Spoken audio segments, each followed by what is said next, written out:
Hello, good afternoon. It's Liz from Wildwood Tarot. Welcome to my channel. Today I'm going to do a video response to Chrissy Bentley. I actually first saw this tag done by Katie Flowers on her channel, and it's called Top 10 Tarot Guidebooks.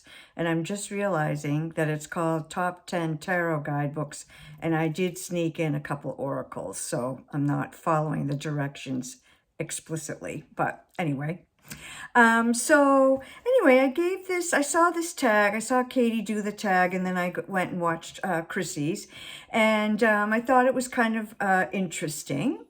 And so I thought I would give it a try, and I started thinking about tarot guidebooks.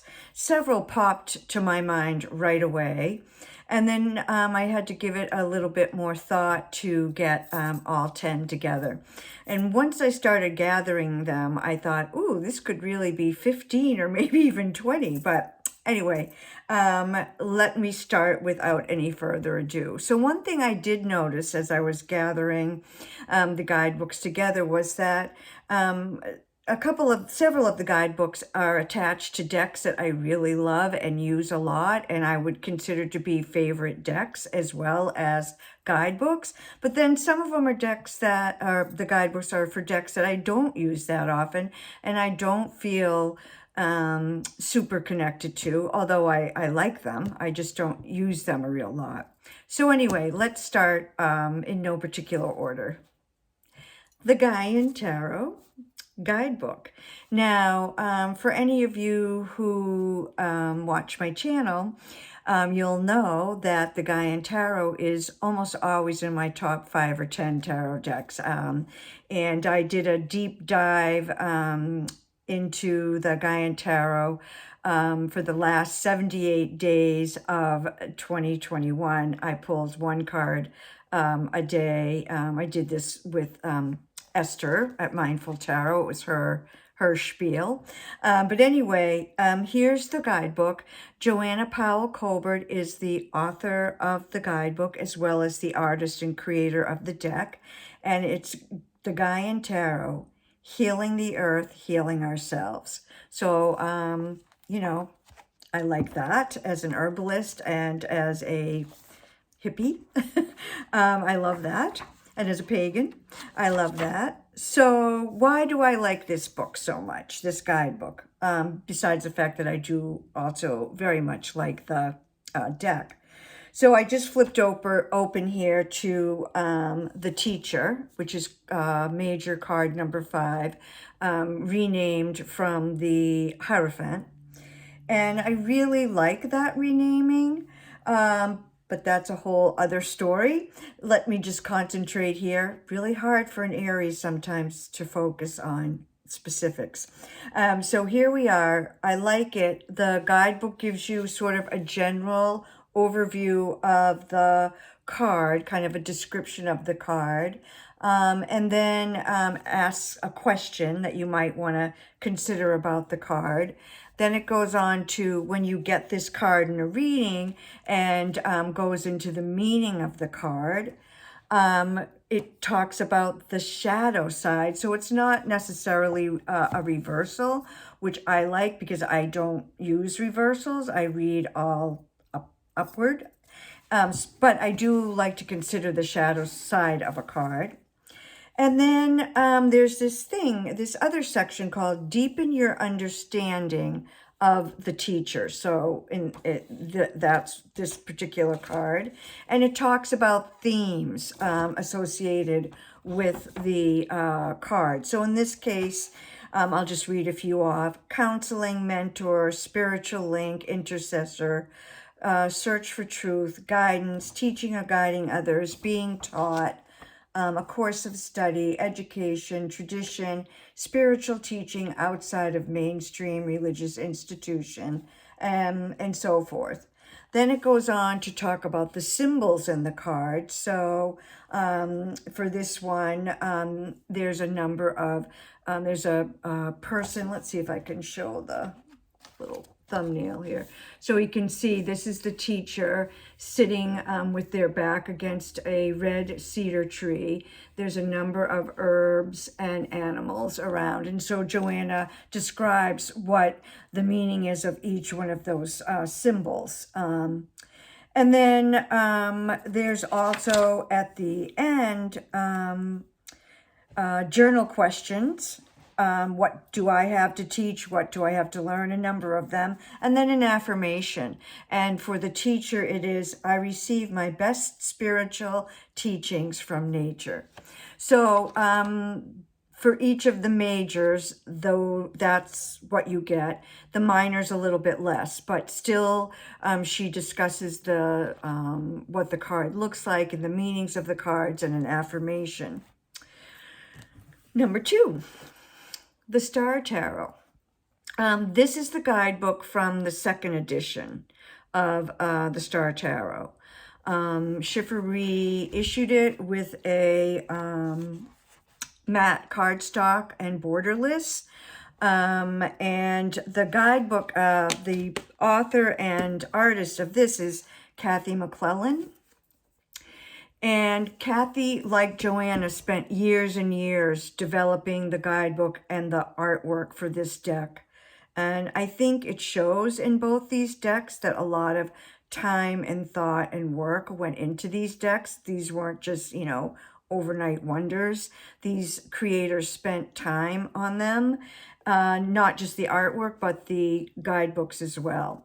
So the Star Tarot, what I really like about this is Kathy goes into great lengths into each one of the cards, not just about the meaning of the card, but she takes the artwork apart and breaks down the different pieces and explains the why that symbol or how that symbol relates to the card. So here I just flipped open to the Strength card, discovering your inner truth and courage. And so here she discusses the symbols, symbolism in the Strength card. The infinity symbol centered at her solar plexus, representing the balance between heaven, earth, male, female, head, heart, and symbolizing as above, so below. And she goes on to talk about the lion, symbolizing Leo, passion, leadership, wisdom, creativity, and so forth and so on. So I really like it when the artists talk about why they included certain symbols or what the symbols are representing in the card. You know, we can take it or leave it, and we can look at cards or decks where the creator or the artist hasn't done this and wonder, gee, I wonder what that, you know, cardinal is in there for, or that fern, or that planet, or whatever. And I really like when the creators include in the guidebook what the symbolism is all about. So the third one is this one, the 5th Tarot. And this is by Martienne and Teresina Bacons. And Teresina did the artwork. To be honest, I'm not 100% crazy about some of the artwork in this deck. Some of it I love, but some of the people are a little off for me. But anyway, I really do like this guidebook a lot. So it's called the 5th Tarot because it has a 5th suit. So we have the suits fire, water, air, earth, and ether. So that's the 5th element. And they call it restoring the 5th element. This deck was, I think, published in 2008. So 14, 16, 8, and oh my God. Oh yeah, my math isn't my strong point. Anyway, over 10 years ago. And it has a little bit of a new agey flair to it. I don't really mind that. I mean, I think sometimes it goes overboard. Not this, but sometimes new age stuff is a bit much, and not very kind and considerate of other folks. But anyway, this guidebook doesn't really strike me so much that way. So I pulled out, when I first pulled this deck out, this guidebook out, I just flipped open, and the page that I flipped to was called the 10 of Shells, which is the 10 of Cups. This is the card. I just pulled it out because it's so pretty. The key word is unconditional love. So in this guidebook, we have kind of a discussion of the card itself, what the elements are. So for example, they say those are horn shells, talks about the 10 being the culmination of a suit, and so forth and so on. Then it gives you a divinatory meaning. And then at the end, there's this thing called applications. So each card gets all of these things, and there's 2, 3, or 4 pages for each card. So what I really like about this deck is this application section. So for this one, and I'll hold the card up, from your heart space, feel and become the colors green, pink, and blue. Let them swirl through you and bring forth their message. To go into the heart space, bring your attention from the third eye over the head, down your neck, and towards your heart. Go into the heart and expand until you reach the most still yet full place you can imagine. And then it talks about essential oils that you can use. This is rose and lotus to bring you closer to the essence of the divine within you. And then it talks a little bit about some work you can do to increase your ability to love unconditionally. So I like that. Sometimes it has blends of essential oils that you can make to go with that particular card, or herbs. There are meditations, there are outdoor activities, yoga poses, Tai Chi exercises, and a lot of different things in that application section. So I really like that about that guidebook. All right, next up is the Wise Woman's Tarot. And this is by Flash Silvermoon, and the illustrations are by Barbara Vogel. This was first published, I believe, in 2002. So this is a 20-year-old deck. But the Flash Silvermoon, who created it, passed away soon after she finished it. And I think it didn't get released until 2020. That's when I first came across it, and that's when I got it. So it's a feminist deck and guidebook, which is very attractive to me. And there's a bit of a scholarly aspect to this in this guidebook. And what I really like, one of the things I really like about this guidebook so much is there is a bibliography, a very extensive pages of bibliography, different books that were consulted in the writing of the guidebook and the drawings on the cards. And then there's a list of, let me get to the beginning here. So there's Appendix A that has different, this is the different borders that are in the book, what they symbolize and what cultures they're from. And then the different cards are listed, and different animals and goddesses and so forth that are associated with those cards. And then what I really like is each card in Appendix D has the cultures and nationalities that have been inspired in the development of that card. So that is really nice. goddesses and other deities. So they're listed and the cards they're associated with. As I said, a bibliography, and then something I just don't know if I've ever seen in other guidebooks, although I do think it might be in the Gaian, footnotes.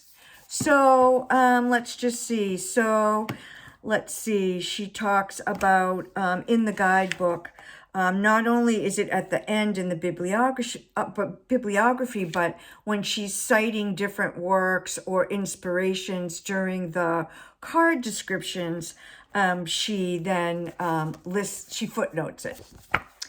So I like that quite a bit. Let's see, that's 1, 2, 3, 4. So this is the 5th one, Tarot of Transformation. And this is a really interesting tarot deck and guidebook. The creators are both psychotherapists, and so there is a that their backgrounds figure very strongly in the deck and the guidebook. One of the creators, Willow Arlenia, is a psychotherapist and an artist, and I think she does Reiki as well. And then Jasmine Lee Corey is the author. And as I said, they bring psychology and psychological healing into the deck. And so I really like that aspect of this. I have a background as a social worker and a counselor. And so because of my background in social work and counseling, I do bring that background into my tarot work. So I like seeing that connection in this deck. So I just wanted to read one quick little quote or piece from the guidebook. So the underlying perspective of this deck is one oriented towards deep spiritual transformation, and we seldom wander far from this. The goal of transformation is not just to experience higher states of consciousness. That, more accurately, is the goal of transcendence. The goal of transformation is to have your human person and human life transformed or reshaped in accordance with your spiritual realization. Spiritual experiences, or any experience for that matter, mean little if they are not integrated into your life. So they talk about the importance of being in the present and being in the now. And they talk very much about how we can transform and heal our lives, ourselves, on a psychological and other basis. So this is a pretty deep healing deck. I have only ever used it for myself. I can't imagine that I would ever read for somebody else with this deck. It's deeply personal and takes you deeply into personal healing, as I mentioned. So it's different. It's a different type of guidebook, and very much you can see that the creators are healers themselves and psychologists. Next, so 1, 2, 3, 4, 5, 6 is the Wildwood Tarot guidebook. And I do love the Wildwood Tarot. What I really like about this this guidebook is it's the deck and the guidebook are based on the Wheel of the Year. And the Wheel of the Year is something that is really important to me in my spiritual practice, in my day-to-day living, in my acceptance of winter as a big chunk of the year where I live. Getting in touch with the Wheel of the Year helped me appreciate the 4 seasons and the 8 different holidays, holy days, Sabbaths and Esbets. And so we are moving into Beltane on May 1st, tomorrow. And if we go to the Wheel of the Year, the 2 cards associated with Beltane are the Forest Lovers or the Lovers and Balance or Temperance. So I have pulled those 2 cards out and put them on my altar, and I will work with them tomorrow. So there are cards in this guidebook that are Rider-Waite Smithish, but there are many, many that are not. And as most of you, or many of you, or maybe just some of you probably know, this deck by Mark Ryan and John Matthews, illustrations by Will Worthington, is a sort of a spin-off from the Greenwood Tarot, which the artist decided she did not want that deck to be in print anymore. So Mark Ryan and John Matthews teamed up with Will Worthington and created the Wildwood. And so it's very much a pagan themed deck, as I mentioned, and the guidebook really does get in touch with the Wheel of the Year as it goes through its descriptions and meanings of the cards. And so that is really important to me, and I really enjoy that aspect of that guidebook. Next, so I couldn't possibly talk about good guidebooks without mentioning Robert M. Place. So I wasn't sure which one of his to pull out. I was toying with the Vampire and maybe even the Buddha Tarot. But this is the deck of his that I've used the most, and the guidebook that I've used the most. So I do have the Alchemical Tarot, but I don't use that deck. Rather, I prefer this one, the Tarot of the Alchemical Magnum Opus. And so I can use this guidebook for this deck as well. And I am fascinated by alchemy and the more esoteric nature of alchemy. I find it really fascinating. Also, I just like how Robert M. Place talks about the history of tarot and brings in a lot of different pieces of esoterica and hermetica, and really, really interesting astrology. So here we see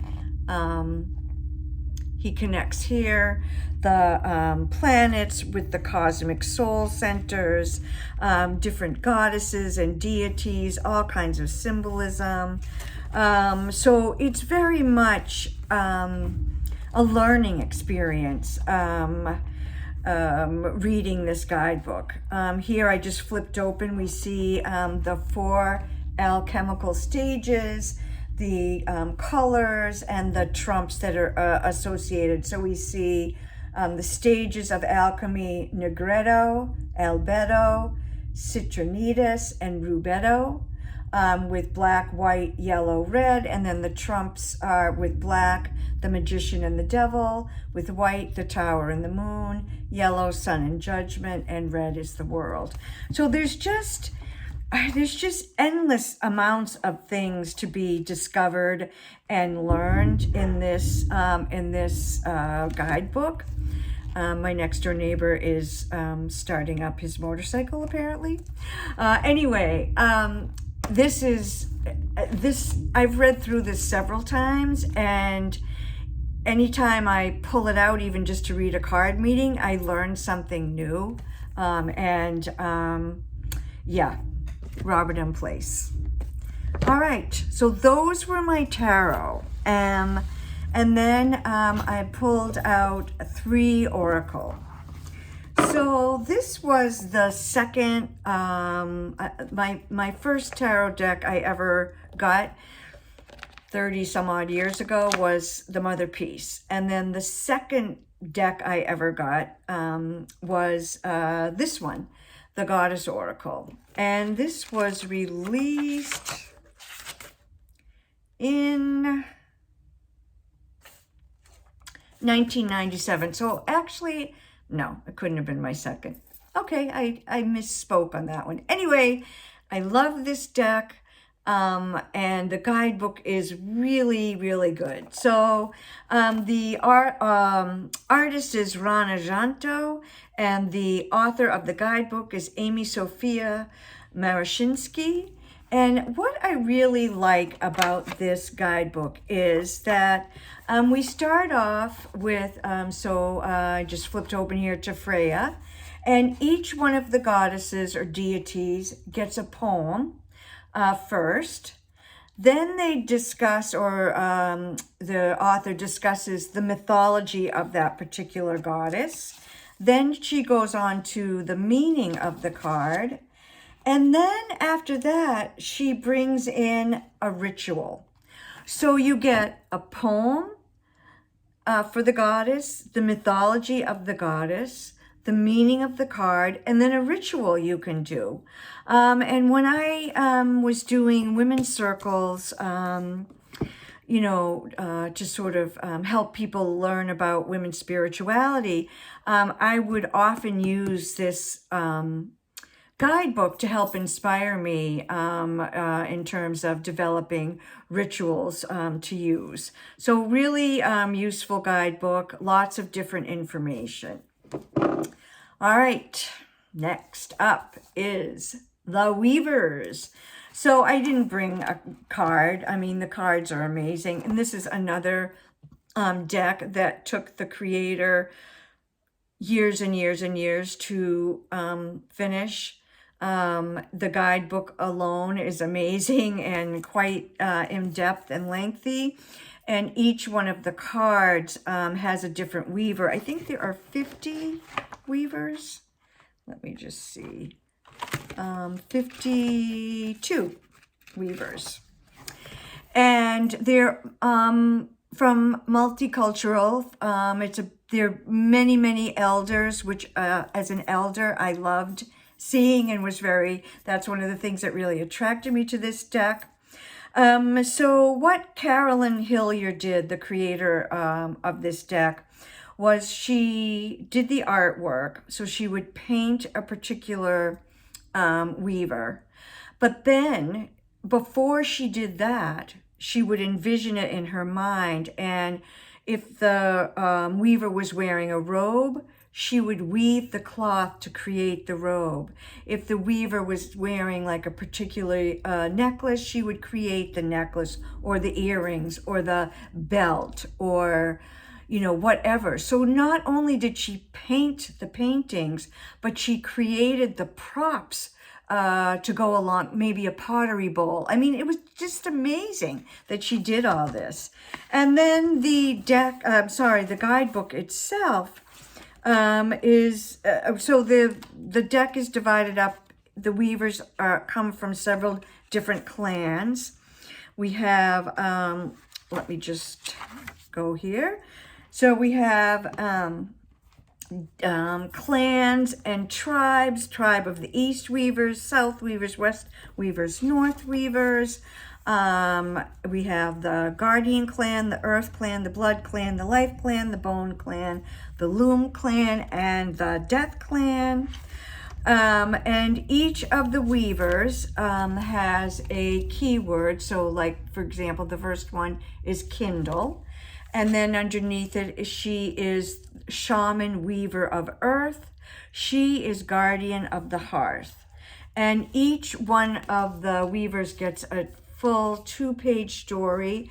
We first start off with her yarn, and then we go with her her braid, and then we finish up with her cloth.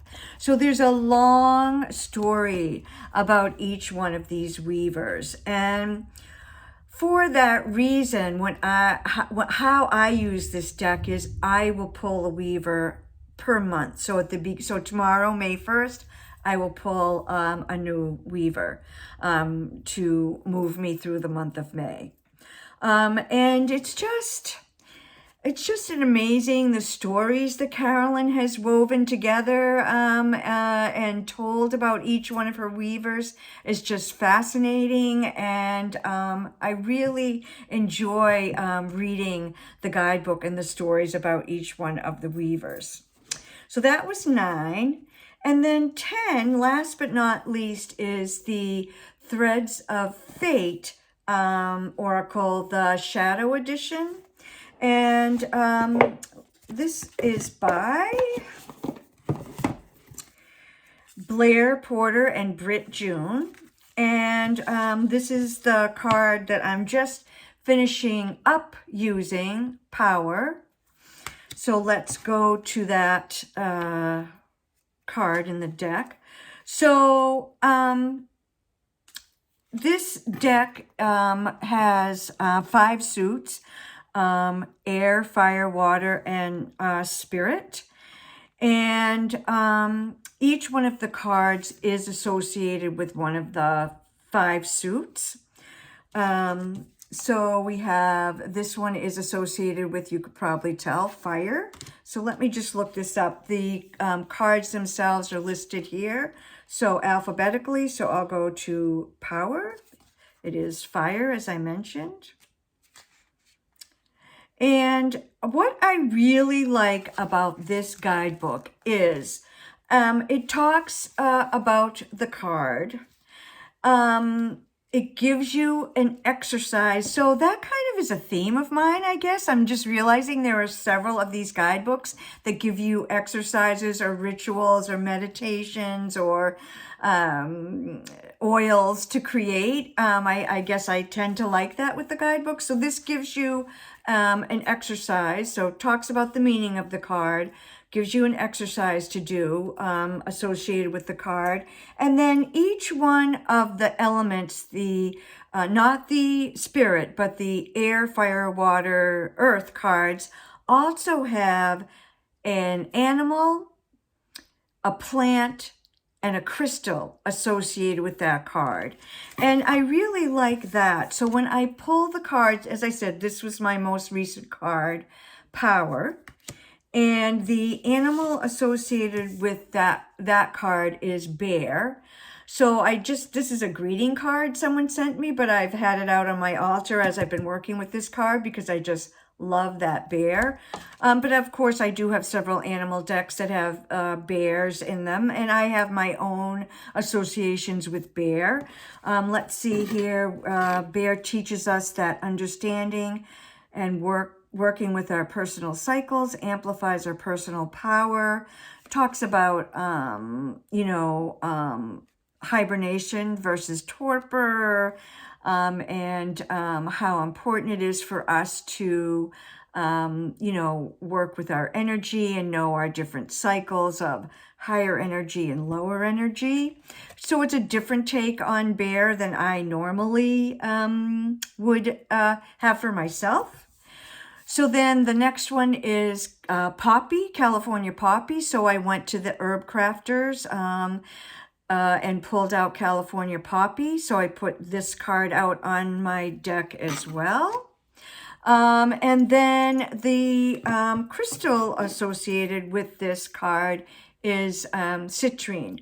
So I pulled out a citrine, and I made like a little mini altar with this card, the bear, the California poppy, and the citrine. And so I get to work with not only the card for however long I'm going to feel like I want to work with that card, but I get to work with the animal, the herb or the plant, and the crystal associated with that card. So it kind of takes it to a higher level, more than just working with the card. You have several other things to work with as well. And again, this is a deck that I only pull from sporadically. So as spirit moves me, it might be a week, 2 weeks, 3 weeks, a month, whatever. So that is my last guidebook. It was kind of interesting and fun to think about which guidebooks I like the most or that I consider the best. And why? Why is it that I liked these guidebooks? So anyway, please comment below what you think about some of these guidebooks or what some of your favorite guidebooks are. I'd love to hear your opinions and feelings and ideas about different guidebooks yourselves. So thank you to Christy for creating this tag, and Katie Flowers for responding to it, because that's how I saw it. So be well and enjoy this beautiful spring weather if you are in the Northern Hemisphere.